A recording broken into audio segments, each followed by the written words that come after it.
Hmm. One of the most common misperceptions regarding meditation is that if we practice well enough, hard enough, sincerely enough, certain parts of ourselves that we've never been particularly fond of will go away and never come back. Right? It's a really sweet wish. You know? The parts of ourselves that we've never really liked so much, now meditation maybe will take care of that. And we'll be able to send them down the river. Send them down the river. Yeah. It's a misunderstanding, and it's conceptually, even it's a misunderstanding. But it's also a misunderstanding that we take right into our meditation practice. Because we're wired, we're oriented, we're conditioned to want this and not want this, to like this and not like this. The strategies of acquisition and the strategies of avoidance or aversion. We're wired that way. And so we bring that habit, that tendency, that inclination right into our meditation practice. Now we settle down. Okay, now I want, this is a good breath. Oh, that's distraction. Don't want that. Ooh, here's some other thought. It feels intrusive. Don't want that. Oh, this is sweet. Want this. And although it's generally true that we're inclining, that we're inviting wholesome states of mind, particularly when we're setting up our practice, there's still a way that we can orient that way without being too aversive or negative toward these pieces that are arising that we would rather not arise. And so it's so common to for the mind to drift. And in that moment of noticing when the mind has drifted, to go, ooh, can't believe this happened again, or just a little judgment or a little rough edge there. Come back here. Come on, get back over here to the thing that I really want to be with, and I really don't want to be with you. Yeah? And that can be subtle or not so subtle. For me, for a long time, it was not so subtle. Like I was pretty rough with myself when the mind would wander away. Yeah, I just really thought I wasn't a good enough meditator, and I kind of drilled down and tried harder. Yeah. The perspective that we want is more of like this one, just conceptually even, that everything that is arising has a right to be there. It's part of the ecosystem. There's one ecosystem here, only one. If any of you have been snorkeling, yeah, did we go snorkeling and down you enter that underwater world a little, right? And do we go, this is great. But that coral there, if only that was 4 feet to the right, it would be much more feng shuied in here.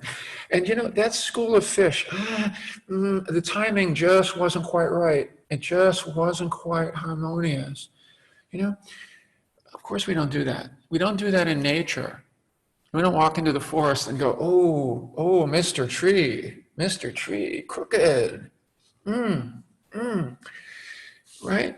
That's not what happens at all. But when we close our eyes, we want to rearrange the internal ecosystem. Oh, this doesn't belong. That belongs. This is what we've been doing. Our whole lives we've been doing this. And we can take that right into meditation.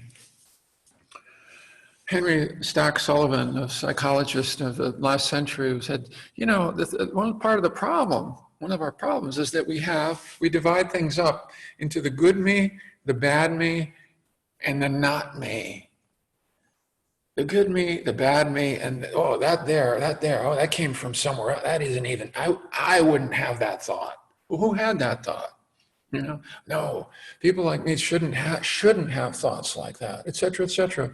And so there's a tendency to wall things off, right? To put up guardrails. And we've learned to do that early in life, yeah, early in our family of origin. We have to adapt. Certain things are okay, certain things are not. In my family, sadness is not okay. Anger's okay. In this family, anger's okay. Sadness is not okay. I can have needs here. I can express myself, can't express, got to stuff it here. A lot of decisions get made early on in these formative years about the good me, the bad me, and the not me. And then we come to meditation and imagine that maybe meditation will straighten all that out. And I'll finally get rid of some of those bits. The general direction of the practice is to be more inclusive, more integrative, to finally turn toward some of those parts of ourselves that we haven't turned toward. It's more of a posture of gradual welcoming. And even when we're doing a meditation where we're trying to construct an internal holding space, the attitude that we would want to have, inclined toward having, is this: oh, this is arising, not now, thank you very much, not now. I would prefer now, at this time, to be focusing on this. The emphasis is on this, coming back to this. Not that that's bad or it needs to be cast from the kingdom, but just, oh, I see you, and let's come back over here now. Yeah? Really one of the important moments of the practice. We're going to have so many opportunities to experience the wandering mind in one way or another. Such a pivotal moment in the practice is, how do we relate to that moment when we notice that the mind has wandered? Is there a generous kind of, a generous moment of acknowledgement prior to a gentle returning to the present moment in whatever way we return to that present moment? Or is it going to be a little rough?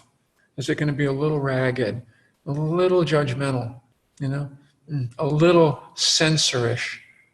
Yeah? So, we'll play with that this morning, okay? And our meditation together. So again, that moment of return.